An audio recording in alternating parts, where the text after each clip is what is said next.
Sí, sí.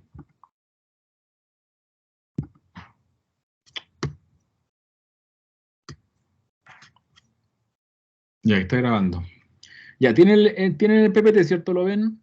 Está a la vista. ¿Mm? Sí, detrás de la pestaña del Teams, sí. Ahora. Sí está. Ahí sí. Ahí sí se ve. Ya. Bien, entonces estábamos en que los bienes públicos, si bien no se pueden apropiar por nadie,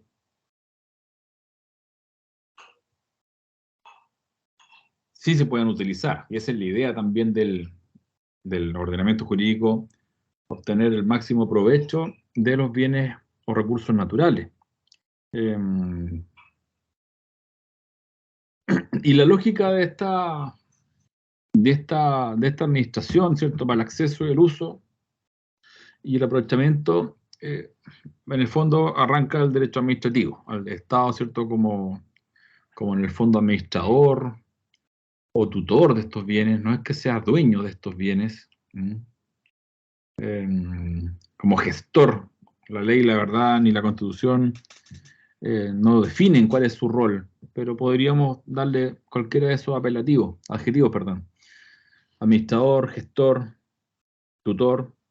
Hoy día, en la Convención Constitucional, en la aprobación del día de ayer, al Estado se le da el rol de custodio. Ese es un nuevo rol, ¿ah? Una nueva forma de expresar lo que la vinculación que tiene el Estado con estos recursos naturales. Custodio de los recursos naturales comunes. Bueno, cualquiera sea entonces la expresión, no es que sea dueño, solo es dueño de los bienes fiscales, insisto, y entrega entonces a los particulares el derecho preferente de usarlos, ocuparlos, beneficiarse de ellos mediante el sistema de concesiones. Concesiones que son de distinto tipo según el respectivo estatuto jurídico. Por ejemplo, en materia minera, ustedes saben que las concesiones mineras son judiciales. Está así reglamentado en la ley de concesiones mineras. En cambio, el resto de las concesiones sobre recursos naturales son de tipo administrativo, son concesiones, son títulos concesionales administrativos. Y del sistema de concesional se pueden desprender varias características y efectos de la concesión misma, del régimen concesional. El primero y obvio es el derecho, pero también la obligación. Ahí vamos a hacer un disclaimer sobre eso porque finalmente pareciera que nadie hasta el momento ha puesto mucho énfasis en la obligación de usar el recurso. ¿Por qué obligación? Esto responde un poco a la lógica del derecho, del derecho o del análisis económico del derecho.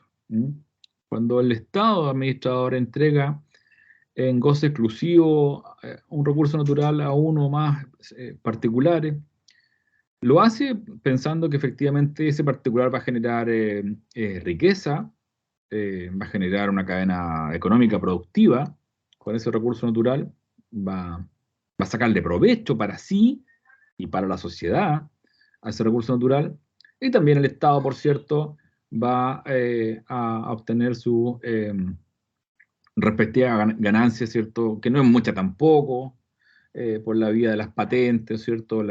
Que se pagan por el uso de la concesión, en el caso que son onerosas. Hay casos en que la entrega misma del recurso, la concesión, la verdad es que el Estado no gana nada, como por ejemplo pasa hoy día con la concesión de aguas, el derecho de aprovechamiento de aguas, que es gratuito. Pero bueno, lo que hay detrás de esa lógica entonces es privilegiar a aquel ciudadano o aquel particular que quiera usar un uso del recurso y no solamente aquel que quiera tener un fin especulativo, un fin de acaparamiento. Eh, y digo, ¿cierto? ¿Por qué nos ha puesto mucho énfasis en este aspecto, creo yo, en el ordenamiento jurídico chileno? Primero porque la administración una vez que se entrega la concesión, ya sea la administración o el juez, en el caso de las minas, una vez que se entrega la concesión, de alguna manera pierde la potestad sobre el recurso natural. El recurso natural no pasa al dominio del privado. Pero el diseño chileno tiene falencias como que, por ejemplo, no hay facultades expresas ni potestades eh, para la administración, insisto, o para el juez en el caso de la minería, para una vez otorgada la concesión, fiscalizar el correcto y buen uso de esa concesión. Y entonces ocurren, y esto es más evidente en ciertos tipos de concesiones, como son justamente el agua, el recurso hídrico y la minería.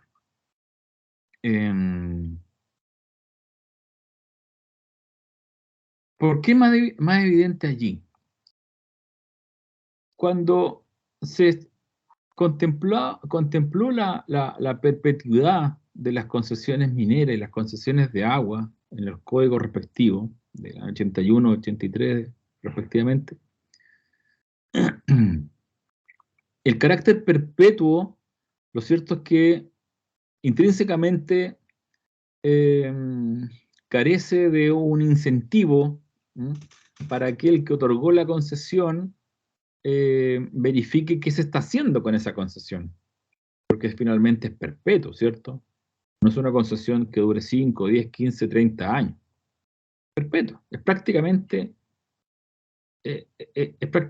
decir que esa mina o, o esa cantidad de recursos hídricos entró al patrimonio del administrado, del concesionario, de forma indefinida o definitiva, o perpetua, como dice su... Y entonces, ¿qué incentivo habría para el Estado verificar qué está pasando con esa concesión? Ninguno, porque finalmente, salvo un mal uso que fuese contra la moral, las buenas costumbres, el orden público, difícilmente esa concesión se podría revocar, bajo el esquema antiguo. Hoy día sabemos que en materia de agua la concesión se puede revocar bajo ciertas circunstancias. Pero bajo el modelo imperante en la Constitución del 80, lo cierto es que no tenía mucho sentido que por una parte la concesión fuese gratuita y perpetua y por otra parte establecer un régimen fiscalizatorio. Pareciera que no conversan esas dos opciones. Y por eso entonces que hoy día los titulares de agua y los titulares mineros tienen un patrimonio importante a su haber como derecho incorporal siempre, pero que por el sistema de libre transabilidad que tienen estas concesiones, lo cierto es que se dio el espacio para el acaparamiento y la especulación, que es justamente lo que bajo la nueva discusión constitucional se quiere terminar. Acaparamiento y especulación, porque justamente cuando usted tiene un recurso natural por el cual no paga nada o paga una patente anual muy baja, entonces no tiene ningún incentivo para utilizarlo necesariamente, y todo lo contrario. El sistema incentiva perniciosamente que algunos, ¿cierto?, quieran pedir al Estado ciertas concesiones mineras, acapararlas en su patrimonio, dejarlas guardadas ahí un buen tiempo, copando el mercado, por así decirlo. Si usted tiene una concesión minera de explotación en un polígono respectivo en el desierto, y no quiere hacer nada ahí, sino que simplemente quiere especular, lo cierto es que el ordenamiento jurídico no tiene muchas herramientas para sacarlo de ahí a usted. Entonces, después va a llegar a los 10 años, un inversionista minero que sí quiere explotar la mina, el yacimiento que hay allí, pero entonces ese yacimiento que se le entregó al primer concesionario que no quiso invertir, sino que más bien quiso siempre especular, ese yacimiento hoy día vale mucha plata. Y al primero no le costó nada. Lo mismo pasa con el agua. Si yo obtuve en los 80, en los 90, en los 2000, 100, 150, 200, 300 litros por segundo en una cuenca donde en ese momento había mucha agua y habían pocos usuarios de agua, y bueno, con el desarrollo de la sociedad, de la economía, eh, tengo una paciencia tibetana, ¿cierto? Y espero 10, 20, 30 años, y llegan entonces inversionistas, nuevos negocios, agricultores o empresarios mineros que necesitan esa agua dulce para explotar sus proyectos, sus nuevos proyectos. Bueno, entonces yo tengo una mina de oro guardada pacientemente como bien incorporal, derechos de aprovechamiento de agua, durante 10, 15, 20 años. Y hoy día los vendo en millones de dólares. Ese es el punto. Ese es el escenario actual de nuestros recursos naturales, de estos dos específicamente, los más complejos de regular, y que es en el fondo el corazón del modelo antiguo que hoy día se quiere modificar. Por eso le decía, existe no solo el derecho, sino que la obligación de usar el recurso. Eso en teoría. Vamos desglosando. Obligación de usar solo los recursos naturales objeto de la concesión. Está claro, ¿cierto?, que si usted tiene 100 litros por segundo como derecho a aprovechamiento de agua inscrito en el conservador de aguas de bienes raíces, y habiendo agua necesaria, o sea, agua suficiente en el acuífero, en el río, en la fuente superficial, o el pozo subterráneo, como fuere, habiendo agua, usted solo podría usar hasta 100, digo, porque puede usar menos, obviamente, y va a quedar de libre disposición. No para otro, sino que para la cuenca. No porque yo tenga 100 litros por segundo y ocupe solamente 80, los otros 20 los va a tomar aquel usuario agua abajo. No es así. Siempre queda el recurso disponible para la cuenca, y la autoridad administrativa, la DGA en este caso, verá qué hace con ese disponible. Lo cierto es que esos también son, o hasta el día de hoy, ha sido un tremendo problema y dificultad por falta de fiscalización y por mucho tiempo, de tecnologías que permitiesen monitorear la cantidad de caudal disponible en el acuífero en tiempo real, lo que se llama el monitoreo en línea.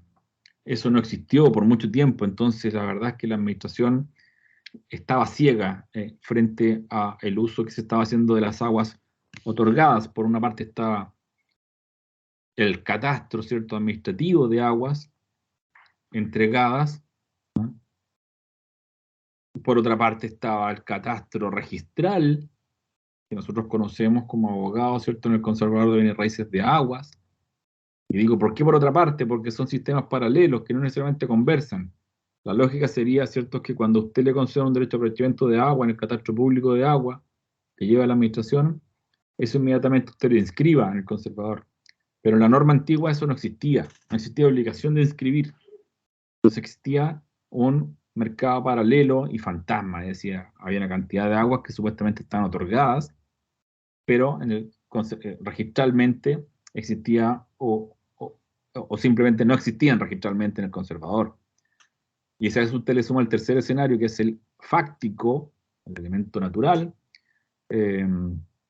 tenemos que en años de sequía, la cantidad de agua que se había otorgado en el acuífero, de X litros por segundo, lo cierto es que no era la cantidad que el acuífero en X años de sequía estaba llevándolos. Entonces se generaban y se generan problemas de distribución de agua. Porque si tenemos a todos los usuarios de agua al mismo tiempo extrayendo la cantidad supuestamente otorgada de agua, pero el caudal no tiene lo necesario para satisfacer todos esos requerimientos, lo cierto es que se producen conflictos entre comuneros y usuarios de agua. Ahí tenemos otro escenario distinto, que es las acciones judiciales entre usuarios de agua. Bueno, ese es un tremendo problema que subsiste hasta el día de hoy, que tiene que ver con la falta de certeza de cuánta agua hay disponible en el acuífero. para en función de eso, que es un elemento objetivo, de hecho, fáctico, para en función de eso, poder efectivamente seguir entregando aguas o declarar agotado ya el acuífero para nuevas extracciones, por ejemplo. Una segunda característica de esto es que el concesionario debe usar el recurso respetando la finalidad de la concesión, porque también parece obvio, ¿no? Pero a veces no lo es tanto. ¿No? ¿Y por qué? Porque antiguamente, hoy día está más claro que cuando uno pide una concesión, centrémonos nuevamente en la concesión de agua, la más conocida, o una concesión marítima de porción de mar y de fondo de mar para establecer allí un muelle. ¿Mm? Y si finalmente yo no voy a poner un muelle ahí, sino que finalmente tengo la concesión de fondo de mar y porción de agua, y finalmente se me ocurre hacer una planta desaladora y voy a poner allí un ducto de extracción de agua. Y otros metros más allá, en la misma concesión, un emisario de descarga de agua con la salmuera de mi planta desaladora. Efectivamente, eso altera la finalidad de la concesión, porque la concesión a usted se le otorgan teniendo a la vista las características del recurso y la finalidad de lo que usted va a hacer allí. No da lo mismo desde el punto de vista de la protección ambiental y desde el punto de vista de la planificación territorial lo que usted va a hacer en tal o cual parte. Borde costero, por ejemplo, para seguir el ejemplo de la concesión, tiene una zonificación, tiene un ordenamiento territorial. Y entonces, el reglamento sobre uso de borde costero nos tiene tipificado, ¿cierto?, el borde costero del país en distintas zonas que se permite hacer tal o cual actividad.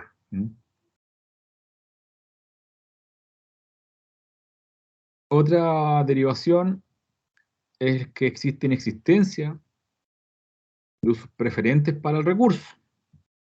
Es decir, yo tengo mi concesión, una vez que se me otorga la concesión, nadie me podría alegar que tiene un uso preferente sobre el mismo, por algo se me otorga.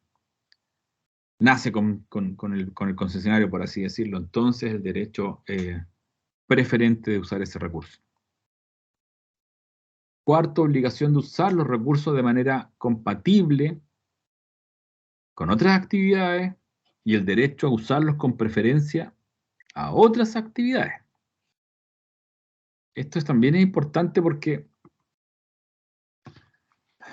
bajo la lógica que conversamos en clases anteriores del imperio de la propiedad en nuestro modelo jurídico, la preeminencia de la propiedad por sobre todos los otros derechos en nuestro sistema jurídico, transformó que en este país existiera lo que se denominó la propietarización de los derechos. Si yo tengo un derecho real, tengo una concesión, tengo un derecho de aprovechamiento, y ese derecho de aprovechamiento, esa concesión, como título concesional, se encuentra amparada por mi derecho de propiedad. Derecho de propiedad sobre todas las cosas, corporal e incorporal, le dice la Constitución. Y entonces esa forma de ver los títulos concesionales hizo por mucho tiempo que se entendiera que no había límites en el uso de la concesión. O dicho de esta manera, que la concesión me permitía hacer todo lo que estaba dentro del polígono de la concesión, comportándome como señor y dueño, ¿no?, con los atributos propios del dominio. Porque se confunde entonces la posición del concesionario con la posición de dueño, por esta lógica de que finalmente la concesión termina, en el caso del agua y en el caso de la minería, siendo perpetua. ¿Mm? Y entonces,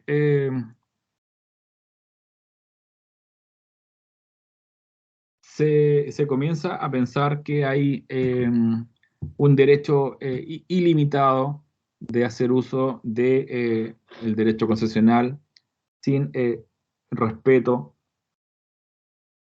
o sin compatibilizar con otras actividades que también pueden coexistir en la concesión o que pueden estar colindantes con la concesión. El ejemplo más claro era el derecho de aprovechamiento de agua. Yo no sé si lo comentaba, ¿cierto?, la semana pasada o en alguna clase. Bajo la lógica antigua, en donde el agua se entregaba en concesión bajo una lógica 100% economicista y productiva, entonces daba lo mismo al concesionario de agua, pensemos en el agricultor, ocupar toda su cantidad de agua concedida en la medida que la fuente tuviera agua, daba lo mismo, ¿cierto?, si el concesionario o los usuarios aguas abajo le alcanzaba esa agua. Esa es la lógica antigua, y para lo cual, ¿cierto?, el Código de Aguas también estableció regímenes de solución de controversias justamente para equilibrar este ejercicio abusivo de la concesión respectiva.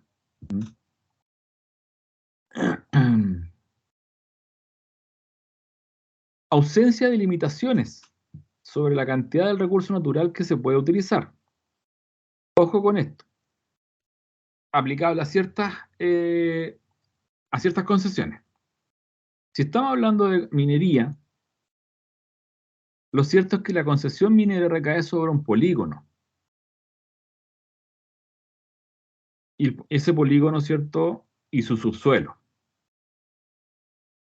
Y en ese sentido, en ese caso, en materia minera, la verdad es que no existe limitación para extraer lo que usted encuentra. Si usted encuentra allí cobre, oro y otras sustancias, a menos que sean de aquellas estratégicas de las que solo puede explotar el Estado, como el litio, por ejemplo. Pero si usted encuentra de otros minerales que no son de aquellos estratégicos, como cobre, oro, plata, lo cierto es que usted no tiene limitación como concesionario para sacar 10, 20, 30 años o profundizar su rajo minero una y otra vez en la medida que exista beta del mineral que usted está buscando. Esa es la regla en materia de minería. No ocurre lo mismo en materia de otros recursos naturales como el agua o la pesca, porque ahí sí tiene limitaciones sobre la cantidad de recursos que puede utilizar. En materia de agua, está claro, se mide en litros por segundo. En materia de pesca, se mide lo que usted puede utilizar, lo que está autorizado a sacar a través de cuotas, lo que se miden son cuotas de pesca. Y usted, una vez que completó su cuota de pesca, efectivamente ya no puede extraer más recursos hasta la próxima temporada. Entonces hay que leer bien con beneficio de inventario ese efecto. Va a depender entonces de qué recurso natural se trate. Y bueno, esto que hoy día nos parece obvio, lo último, la obligación de usar los recursos naturales en armonía con el interés público y los derechos de terceros, insisto, no era tan claro antes, por esta lógica que recién comentábamos. Tanto es así que en el nuevo Código de Aguas se tuvo que definir, se definió la función pública del que cumple el agua.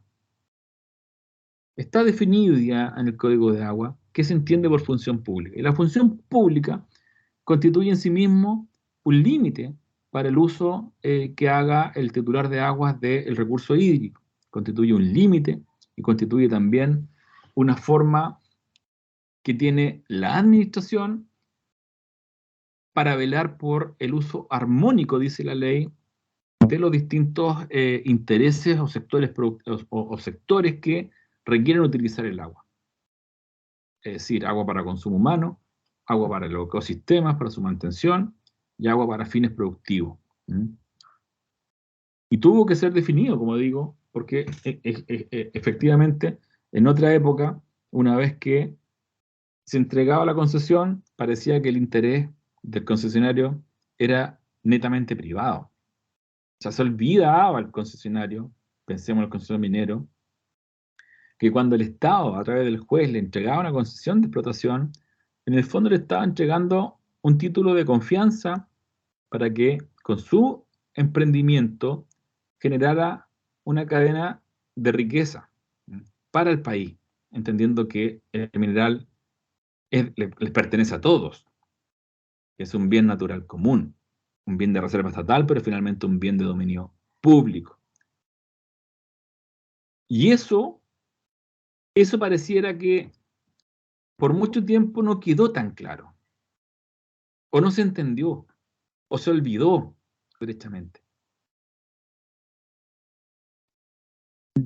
Yo lo puedo, yo se lo puedo graficar de la siguiente manera. Yo soy de la zona central y un agricultor que cuenta con derechos de agua, aparte de su campo, obviamente, de su patrimonio material, y además cuenta con sus derechos de agua para ejercer su actividad productiva, esas aguas se encuentran valorizadas en su patrimonio, ya ingresaron en su patrimonio. Son concesiones perpetuas bajo la lógica del Código Antiguo. Esas aguas hoy día valen millones. Esas aguas las puedo dejar en garantía bancaria. Puedo constituir gravámenes sobre esas aguas. Puedo vender parte de esas aguas. Y entonces ese agricultor que tiene esas aguas incorporadas en su patrimonio por 10, 15, 20 años, incluso sumémoslo a una generación anterior, supongamos que las heredó de su padre, que a su vez las obtuvo también del Estado. Entonces forman parte junto con su fondo, las aguas, los tractores, los camiones y lo demás, forman parte de su patrimonio. Es fácil entonces que en ese tránsito del ejercicio del derecho, ese agricultor olvide que esas aguas originalmente, cuando le fueron concedidas gratuitamente y perpetuas para usarlas,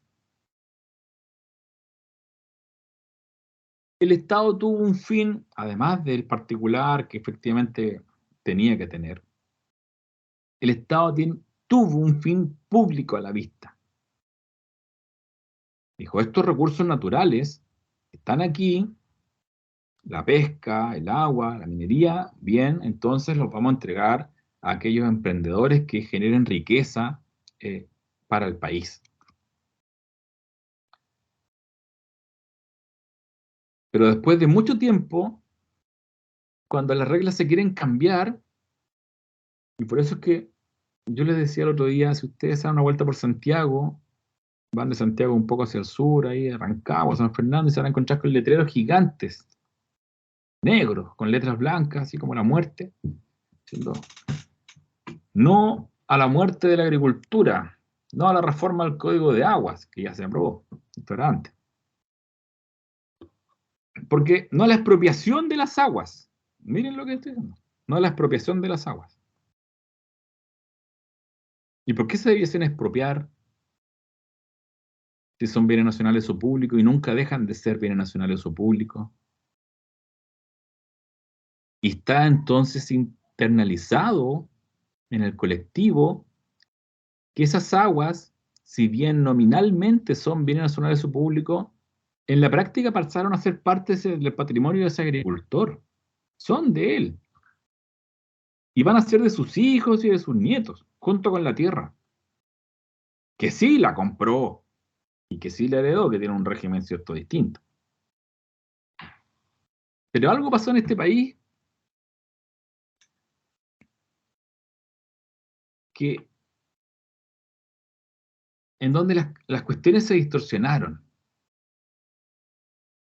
Cuando yo escuchaba el debate en el constituyente, perdón, en el Senado, en el Congreso, cuando se discutía la reforma del Código de Agua, la profesora Tatiana Selume, experta constitucionalista y profesora de Derecho de Agua, defendía la tesis, ¿cierto?, de que no cabía lugar a pagar indemnización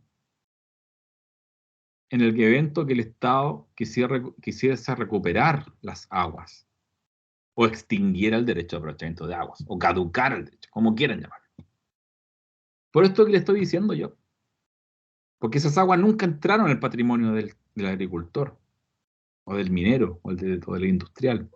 Siempre fue una concesión, y las concesiones por antonomasia deben ser siempre temporales. Fue en Chile en donde se establecieron de forma perpetua, lo que era equivalente a entregarle, ¿cierto?, la cantidad de litros por segundo a tal o cual persona. Entonces, esta reflexión es interesante para comprender un poco el modelo y por qué hoy día se están discutiendo las cuestiones que se discuten.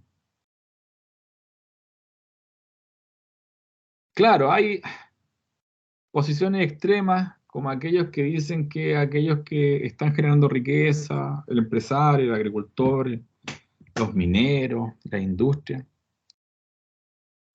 dicen que hay que nacionalizar todo, ¿cierto?, y quitarle todo eso y que pase el Estado. Lo que me parece más bien una cosa media chavista, ¿cierto? Y ahí vemos cómo está Venezuela hoy día. Yo creo que estos extremos tampoco son razonables, no tienen tampoco consistencia jurídica. Yo creo que las distorsiones del modelo chileno me parece que se pueden corregir, pero respetando también otros principios jurídicos, como el de la certeza, ¿cierto?, y la buena fe, y, los actos, las situaciones jurídicas consolidadas.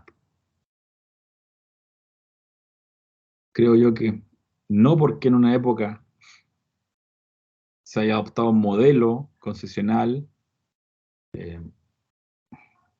muy laxo como el que les estoy contando, hoy día tengamos que irnos al otro extremo y quitarles toda esa gente. Me parece que eso no es lo que corresponde en un Estado de Derecho. Me parece que como sociedad tenemos que transitar progresivamente hacia otro modelo, pero respetando los derechos adquiridos. Bien, sigamos con la... entonces, interés público y derechos de terceros. La concesión entrega derecho a explorar y explotar, propio de la concesión minera, de la concesión de geotermia y la concesión de agua, el derecho a aprovechamiento de agua. Hay que recordar que, si estudiaron derecho minero, ¿cierto?, que existe lo que se llama las concesiones de exploración, que es una fase previa para encontrar justamente el mineral, y luego de eso, una vez verificado, ¿cierto?, eso, que existe el yacimiento, la veta, el mineral, se solicita la concesión de explotación. Y lo mismo pasa en geotermia y lo mismo pasa en aguas. Muchas veces se conceden derechos, el derecho, ¿cierto?, a explorar aguas, a explorar, y luego una vez que ha hallado, ¿cierto?, el acuífero subterráneo, estamos hablando obviamente, se puede constituir el derecho de aprovechamiento propiamente tal. El derecho a apropiarse del producto o del recurso. Lo que es el objeto mismo de la concesión. La concesión minera, aprovecharse ilimitadamente del mineral que sale, el agua, la geotermia en el caso del calor que genera el centro de la Tierra. Y ahí entonces están algunos de esos problemas que yo les comentaba en aquellos casos que se exceden los concesionarios en la extracción del recurso o derechamente en aquellos estatutos donde no hay reglas que limiten la extracción, como es el caso minero. Volvemos al negocio minero. El negocio minero tiene la particularidad de que no tiene límite de lo que usted va a extraer. De hecho, ni siquiera tiene que haber una debida, un debido correlato entre lo que usted identificó preliminarmente como mineral para pedir la concesión judicial de lo que posteriormente aparece. Es decir, si usted va por cobre y siempre pensó encontrar cobre y luego aparece oro, bien por usted, pero no existe ningún impedimento. Ahora, eso trae otras implicancias, porque la naturaleza de las explotaciones mineras van a diferir dependiendo del mineral. No es lo mismo extraer hierro, la tecnología que tú utilizas y la externalidad que genera eso, a extraer cobre. ¿Ya? Entonces hay ahí un ámbito de incerteza para el Estado de lo que finalmente se va a hacer por parte del desarrollador minero. ¿Mm? Lo que les decía hace un rato, pierde el control del negocio. Le entrega la superficie porque el Estado no sabe lo que hay abajo, no hizo la exploración al Estado, sino que fue una actividad de orden privado, el rol subsidiario del Estado, ¿cierto? Se fomenta que el particular genere riqueza, que el particular genere negocios. Y el Estado simplemente está ahí para decir, ya perfecto, tráigame los papeles, pídeme la concesión, cuál es su polígono, cuáles son las coordenadas que usted quiere explorar, y yo le concedo. Y si usted le va bien, bien por usted y bien por el país también, que va a generar divisas, ¿cierto? E impuestos. Pero es un rol muy de palco que toma el Estado, creo yo.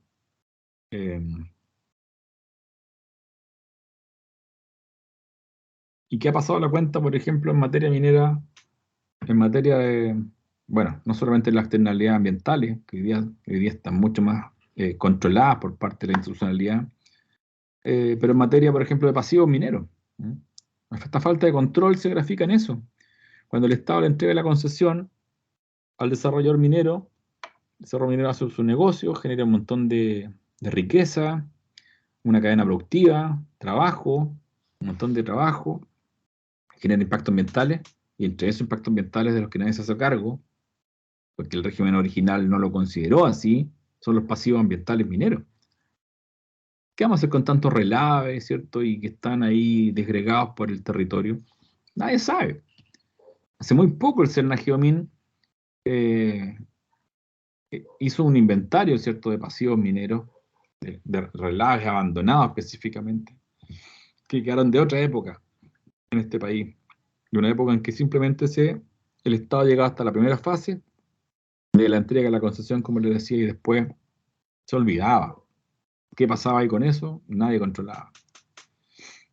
Hoy día es distinto, hoy día tenemos una ley de cierre de faenas mineras y justamente los pasivos ambientales que se generan con la minería se encuentran contemplados en este plan de cierre de faenas mineras que se tienen que presentar a la autoridad, al Servicio Nacional de Geología y Minería, el Cernageomin. Pero eso es reciente, la ley de cierre de faenas mineras, si mal no recuerdo, será por allá del año 2015, 2014 quizá, por ahí. No es más antigua. Entonces, ¿qué hacemos con todo el pasivo? El Estado carga con ello, porque el desarrollo minero ya se fue. Generalmente es transnacionales, ¿cierto? Grandes empresas canadienses, australianas, norteamericanas, que ya no están. Bien, lo que les comentaba, el sistema constitucional chileno, al ser el acto, el título constitucional, un título administrativo, hacer una licencia, un permiso, y no tener provisión alguna al respecto, hace que sea un bien transable en el mercado, que permite negocios jurídicos como la venta, el arrendamiento y la permuta, como si fuese una cosa cualquiera que entró en su patrimonio eh, y que usted puede transar. Usted obtuvo los derechos de agua, insisto, en los 90, gratis, de varios litros por segundo, que en ese momento quizá no valían tanta plata, pero hoy día, cierto, valen oro, ¿eh? En un contexto donde ya no hay derecho a aprovechamiento del mismo acuífero porque ya estaban entregadas la cantidad de las cuotas máximas que el río permite dar, porque el acuífero subterráneo permite extraer. Y entonces, bueno, usted no tiene ningún incentivo, no tiene ningún negocio que hacer ahí, ya se jubiló, le vende su derecho de aprovechamiento de agua de 50, 100, 200 litros por segundo o por minuto a un desarrollador que quiere hacer un negocio importante y se lo va a vender, créame, dependiendo de dónde se encuentra ubicado su agua, en varios millones de pesos o incluso de dólares. Materia minera, por ejemplo, concesiones mineras, que son en el fondo polígonos en el desierto, también se pueden arrendar a 10, 20, 30 años para que un desarrollador minero, que sí tiene el capital, eh, lo pueda, lo pueda ejecutar. O bien vender directamente la concesión minera a un desarrollador que sí tenga los fondos, los dineros para hacer el proyecto. Por eso yo les decía que mucho de esto se prestó para la especulación. ¿Por qué? Porque en el sistema antiguo, en materia de aguas, usted no tenía que decir para qué quería el agua. Nadie se lo exigía. Bastaba con que usted presentara una solicitud a la DGA en un punto de captación específico, subterráneo y superficial, las coordenadas, lo demás, otro par de antecedentes y listo. Habiendo disponibilidad de agua, le entregan el agua. Hoy día, al menos, ¿cierto? Se solicita, ¿cierto? En la normativa sectorial, una memoria técnica explicativa para que señale efectivamente para qué usted va a ocupar el agua. De manera de tener un correlato, ¿cierto?, entre su solicitud y el uso efectivo que va a hacer, pero antes no. Entonces, se vio mucha especulación, gente que pidió derechos de agua y concesiones mineras, que eran simples especuladores, que nunca tuvieron un proyecto a desarrollar. Y que, como les decía, ¿cierto?, esperaban pacientemente y que hoy día se convirtió en su jugosa jubilación, después de 20, 30 años esperando hasta que llegaron nuevos tiempos, nuevas empresas, el insumo cada vez era más valioso. ¿Y quién le puede impedir eso? Si el propio ordenamiento jurídico permitió un mercado, un mercado de las aguas. Ojo con eso, para entender un poco las críticas al diseño, al modelo.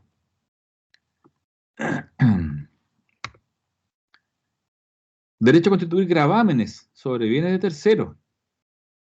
¿Con qué me quiero referir a esto? Cuando usted tiene una concesión minera, un derecho a aprovechamiento de agua o una concesión de geotermia, no necesariamente,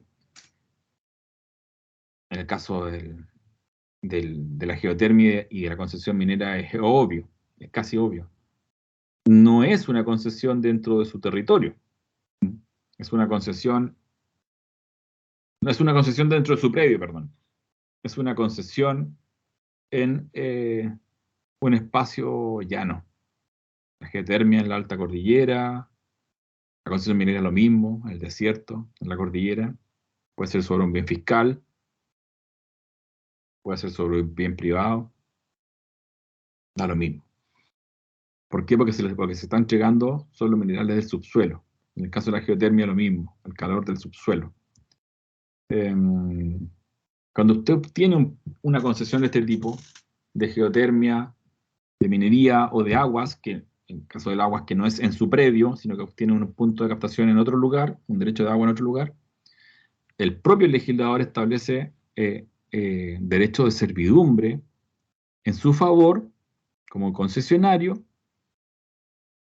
para hacer uso de esa concesión que se le ha otorgado. Servidumbre entonces que le permitirá llegar hasta el punto de la concesión, obviamente, y eso sí que tiene que meterse la mano en el bolsillo, pagando la respectiva indemnización a el dueño del predio superficial.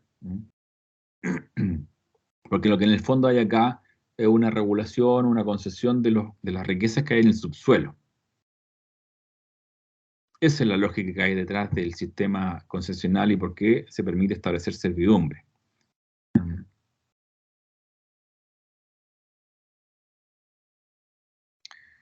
Duración de la concesión. temporal o perpetua. Hay que distinguir. La de explotación minera y de geotermia y los derechos de aprovechamiento de agua son de uso perpetuo, así está establecido en la ley. Las restantes, como las concesiones de pesca, por ejemplo, o las de las concesiones marítimas, las concesiones acuícolas, son temporales. Eso también ha sido un punto de discusión en la materia de pesca, por ejemplo. Por mucho tiempo se discutió si las cuotas históricas de captura de pesca iban a ser perpetuas para las familias o para las personas, los titulares que las tenían asignadas históricamente, insisto, o si iba a haber un sistema de licitación nuevo.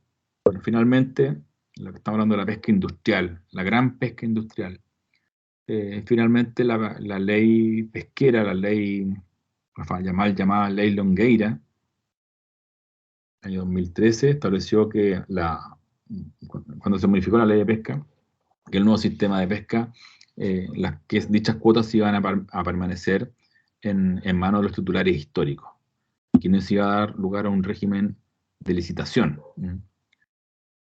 Lo que dio lugar que efectivamente aquella se llamara la ley corrupta o ley Longueira, y que privilegiaba a ciertas las familias históricas que han manejado el negocio de la pesca en Chile por décadas. Y de ahí nace el eslogan, ¿cierto?, que hace mucho tiempo está instalado respecto de que el mar chileno les pertenece a 7 grandes familias. Por esa situación, porque efectivamente el sistema de pesca en Chile es en base a cuotas, no en concesiones, cuotas de pesca, y la ley Longueira lo que hizo fue perpetuar esas cuotas de pesca. Bien. Gratuidad u onerosidad. La regla es que las concesiones son onerosas, es decir, se pagan alguna patente, no muy alto, pero se pagan.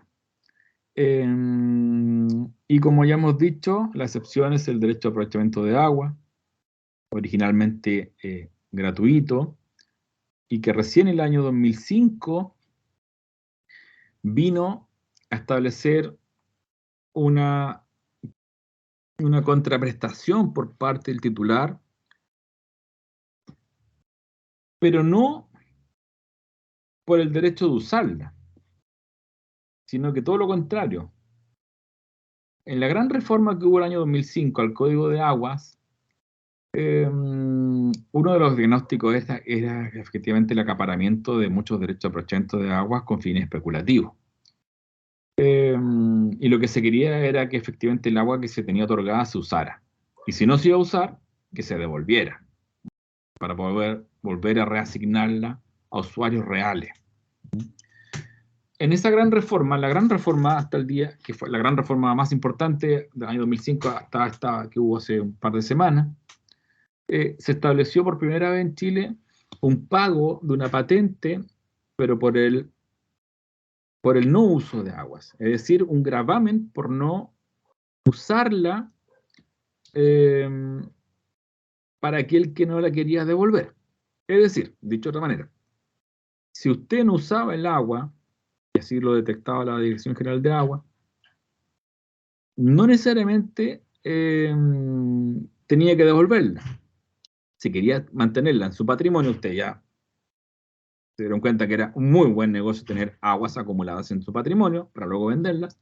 Si quería seguir bajo esa misma lógica de no utilización del recurso, tenía que pagar una patente por no uso. Y así se estableció un régimen de patente a partir del año 2005 para todos aquellos usuarios de aguas que no estaban usando sus aguas.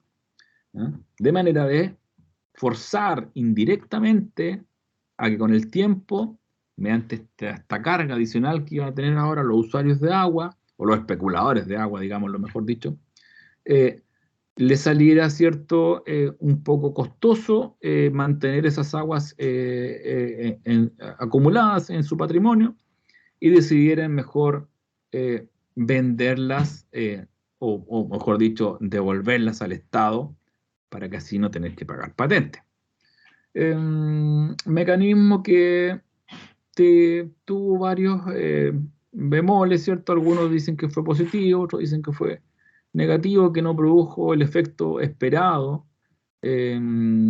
toda vez que el Estado, ¿cierto? Como buen Estado lento que es, no era muy ágil en los procedimientos de ejecutivos de cobros de patentes, impaga y posterior procedimiento de remate que se estableció de patente. El Estado no es muy ágil, entonces en la práctica el efecto disuasivo que tuvo no fue, la verdad, muy importante. Más allá de la devolución voluntaria que se hizo por parte de algunas empresas grandes hidroeléctricas en el sur de Chile, pero por la cual pagaban muchos derechos de mucha patente por los derechos de agua. Está hablando de muchos litros por segundo en ríos importantes, donde alguna vez se pensó hacer grandes centrales hidroeléctricas. Entonces tenían derechos no consultivos constituidos, Colbún, Endesa. Bueno, esas grandes empresas al final del día terminaron devolviendo sus derechos de aprovechamiento eh, para no seguir pagando patentes y porque finalmente su negocio no era especular. Estamos hablando de grandes patrimonios que no necesitan estar haciendo esto de la especulación, ¿cierto? Y el regateo chico, típico de Chile, yo obtuve esta cosa y ahora la vendo al triple, ¿cierto? Yo obtuve esto gratis y ahora lo vendo, le saco precio al triple. No, estas empresas las devolvieron al Estado porque decidieron, ¿cierto?, en su cartera de proyectos no llevar adelante estas grandes centrales hidroeléctricas que alguna vez se pensaron, y entonces se estimó que ya no era necesario mantener esos derechos de aprovechamiento inscritos a nombre de ellos.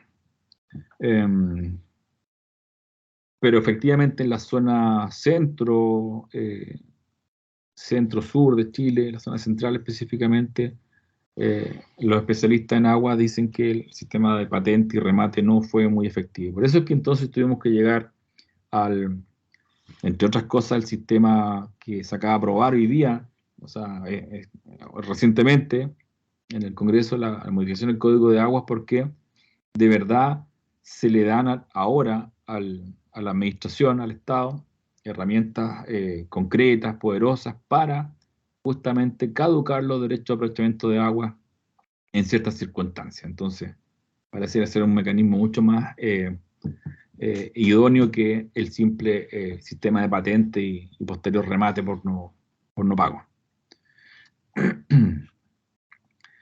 Y por último, parece que esta es la última característica, ¿sí? Los sistemas concesionales de concesiones, como todo procedimiento administrativo que es, dan derecho a que terceros interesados, siempre el concepto de tercero interesado de la ley de 1880, puedan participar en el procedimiento de constitución de la concesión, obviamente para resguardar sus propios derechos.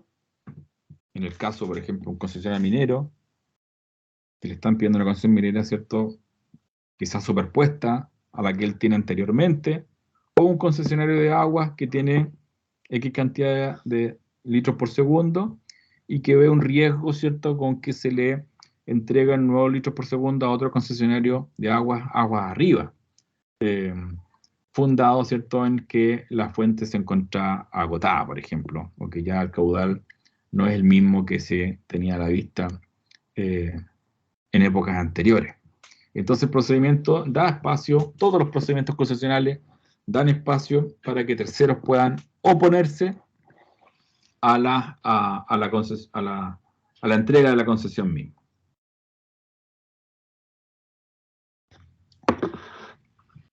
Bien.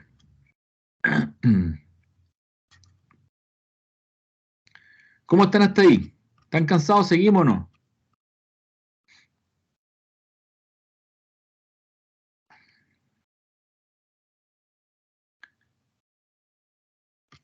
Nadie dice nada. Seguimos entonces. Está bien, profe. Seguimos entonces, seguimos ya. ahí estamos cerrando lo que es concesiones. El sistema concesional, sus características principales. Yo les voy a... Yo estaba pensando ya remitirles, ¿cierto? Empezar a remitirles bibliografía, donde vamos a ir viendo en el fondo, en profundidad, cada uno de estos tópicos que hemos ido mirando. Yo no sé si ustedes en la universidad tienen una buena biblioteca jurídica, como para que puedan explorar, ¿cierto? Si están los libros que vamos a ocupar en la prueba y en el examen, en las pruebas y en el examen, si están los libros que necesitamos ocupar, que básicamente son Derecho Ambiental Especial, de Ezio Costa y Eduardo Astorga, un libro relativamente nuevo, por eso mi temor es que la biblioteca no lo tengan, y otro un poquito más antiguo, pero también nuevo, de hace unos 4 o 5 años, Justicia Ambiental y Recursos Naturales, de la profesora Dominique Hervé. Necesito ver, por favor, si los pueden revisar, si están en la biblioteca. Porque yo necesito remitirme a ciertos capítulos y títulos de esos libros para que ustedes puedan estudiar. También está dentro de nuestra bibliografía, por supuesto, Jorge Bermúdez, Fundamentos de Derecho Ambiental, y Rodrigo Guzmán, con Aspectos Constitucionales del Medio Ambiente. Entonces, eso, antes que se nos venga la fecha de la prueba, ver si está esa bibliografía en la biblioteca, o si no, para buscar otra fórmula de que la tengan. ¿Ya? Hoy día no está nuestra delegada, Martina, o sea, perdón, Macarena. A ver, voy a buscarla aquí. Ahí está Macarena. Sí, profesor, mañana, en la mañana voy a ir a la biblioteca a primera hora para ver si están estos libros. Y si no, le confirmaría al mediodía que no, si no están los libros, para que los suba al Dropbox y se lo pueda compartir a mis compañeros. De hecho, la última clase, la primera clase que está dando, ya está en la plataforma. Esta segunda clase apenas termine, yo la subiría. Me falta la bibliografía. Anoté los dos Ya. últimos, después me los puede dar por escrito, o si no, tendré que revisar de nuevo la grabación porque me faltaron escribir los 3 primeros libros que dijo. Ya, perfecto. A ver, lo puedo poner en el chat. Voy a poner aquí. Déjame ampliar esto. Profesor, tengo a Jorge Bermúdez y Rodrigo Guzmán. Me faltan los otros Ya, que mencioné. tenemos a Jorge Bermúdez, el clásico, seguramente ustedes lo vieron en Derecho Ambiental, ¿cierto? Que es el Fundamentos de Derecho Ambiental.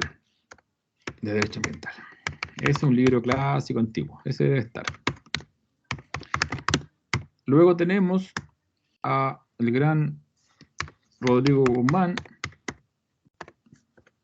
que es mucho más específico, pero muy interesante por los aspectos que vimos sobre diccionario número 8, se llama Aspectos Constitucionales del Medio Ambiente. Luego tenemos a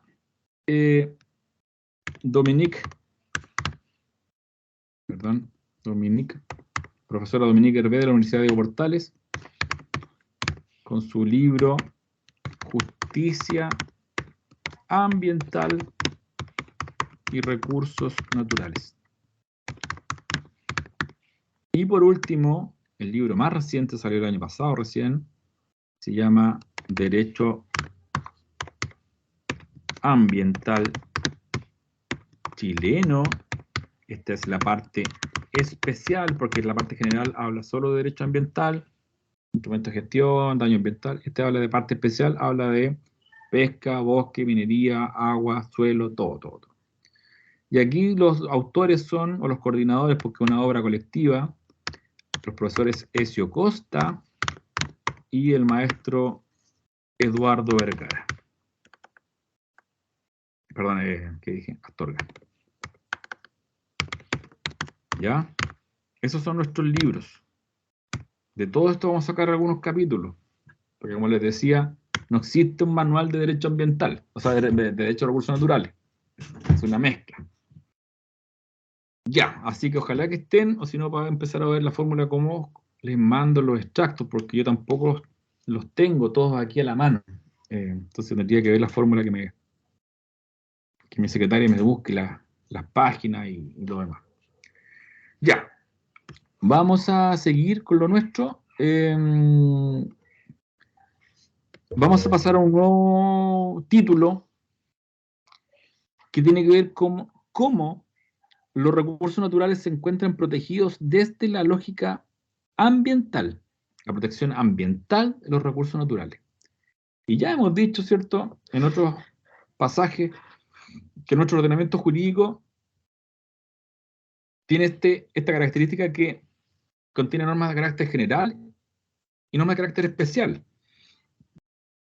O regulación, porque dijimos que de regulación de acceso, uso y uso es la ley sectorial, pero de protección, o de protección ambiental propiamente tal, tenemos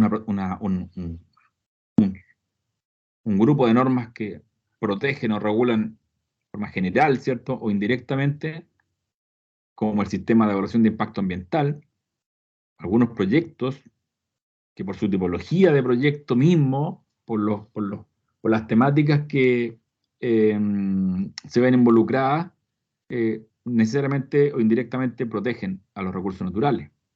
O por ejemplo, a ver, veamos el artículo 10, en sus literales A. Letra A, por ejemplo, el artículo 10, se refiere a los acueductos, embalses, tranques, sifones, que deben someterse a la autorización establecida en el artículo 294 del Código de Agua.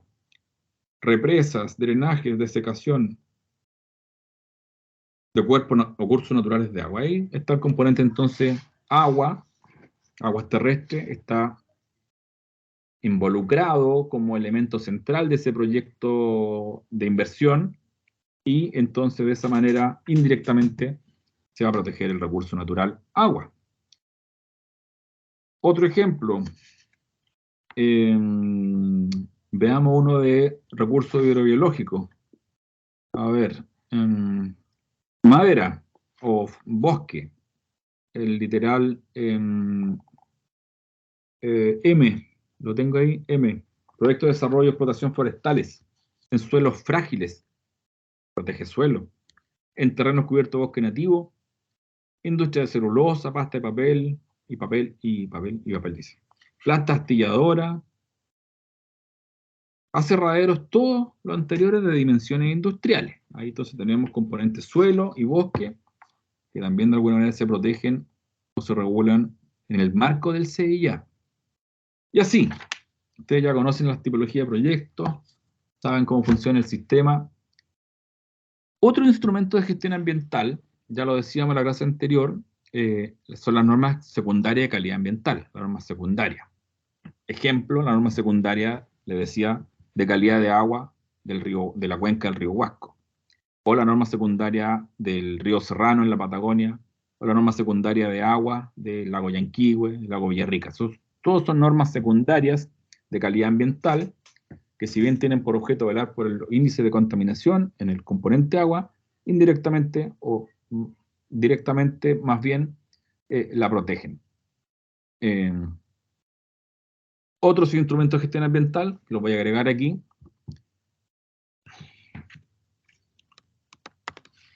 El sistema de áreas protegidas, le dijimos, ¿cierto? Parques nacionales, reservas, sitios prioritarios, ¿cierto? Todo aquello, el sistema como tal, en esos polígonos, los recursos naturales se van a ver beneficiados. Y en materia de flora y fauna y hongos, el reglamento de clasificación de especies. Esas son normas que están en la ley general 19.800, que van en directa protección de ciertos recursos naturales. Básicamente biodiversidad, flora y fauna en este último caso. Artículo 37 de la ley.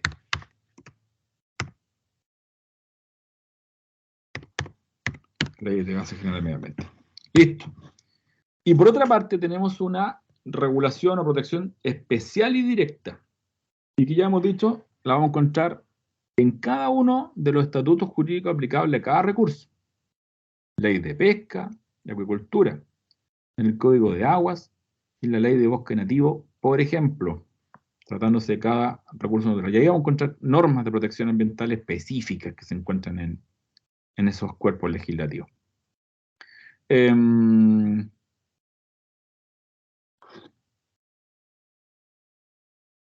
Aunque sean directas o especiales, lamentablemente, esta norma de protección, también se lo he dicho en otras ocasiones,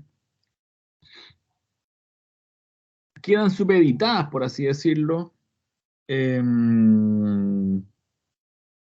o quedan disminuidas frente al objetivo principal de la propia ley. Ya les explicaba, por ejemplo, la ley de pesca, hasta el año 2013 por lo menos era así, era muy marcado esto. Tenía algunas normas de protección ambiental del recurso hidrobiológico, pero básicamente era una ley de fomento y de regulación de las cuotas de pesca. Pero no era una ley que tuviera como por vocación la protección ambiental del recurso hidrobiológico. Entonces, ¿qué tenemos? Salvo estas normas que yo les comentaba en la clase anterior, Código de Agua, Ley de Bosque Nativo o Ley de Pesca. Salvo esas tres normas, o sea, en esas tres normas se nota un poquito más. Salvo eso, en la legislación en general, en las leyes sectoriales, el recurso natural o la protección al recurso natural se encuentra supeditado a los principios básicos de la regulación original, que es lo que hemos hablado todo el rato. En aguas, por eso cuando veamos agua más adelante, vamos a tener que hacer esta división, ¿cierto?, entre lo que era el derecho de aguas clásico hasta hace 3 semanas atrás, en donde esta afirmación era 100% aplicable, en donde la protección del agua era, o se encontraba la protección ambiental supeditada a la regulación principal, o el objeto de regulación o la vocación principal del cuerpo normativo Código de Agua, que era una vocación productiva economicista. Y si alguna protección ambiental había, era de residual. Residual y solo siempre y cuando no se alterara, ¿cierto?, los fines productivos. Hoy día ese paradigma, ya les dije, cambió. Entonces hoy día hay que hacer unos ajustes respecto de la protección ambiental. Hoy día entonces esta afirmación que tenemos acá en la lámina respecto de las aguas, está sufriendo un quiebre, porque ya ni siquiera es el principio que rige el Código de Agua, ya ni siquiera es productivo y tampoco es ecológico. Hoy día el principio que lo rige es el social, el derecho humano al agua. Y entonces todas las decisiones que se tomen desde el punto de vista de la gestión del agua, a partir de este Código de Agua nuevo, van en función o quedan supeditadas a la prioridad que el legislador le ha dado, ¿cierto?, al consumo humano del agua. Cambia el enfoque. Cambia totalmente el enfoque. ¿Ya? Pero como afirmación general de nuestro sistema digregado, ¿cierto?, de recursos naturales, como afirmación general nos queda bien. Porque así por lo menos evolucionó la regulación o la protección ambiental de recursos naturales. Tímidamente respecto de algunos componentes, como fue en Bosque Nativo el año 97. Luego, el 2013 tuvo una evolución, por lo menos en el papel, en la ley, ¿cierto? Se incorpora el enfoque ecosistémico, el principio precautorio y la equidad intergeneracional como elementos rectores de la ley de pesca, y el Código de Agua del 2022, que derechamente trae, ¿cierto?, implícito el enfoque ecosistémico. ¿Ya? Así que eso es lo que les puedo decir hasta ahora. La próxima clase, vamos a llegar hasta acá nomás. La próxima clase vamos a ir analizando cómo nuestro ordenamiento jurídico, en estas normas que tímidas, y que hoy día son cada vez más, van tratando de compatibilizar el uso productivo del recurso con su protección ambiental. ¿Cómo se armoniza eso? Y vamos a ir mirando, ¿cierto?, por componente ambiental, agua, suelo y todo lo demás. ¿Ya? Así que vamos a dejarlo hasta aquí. Vamos a parar la grabación.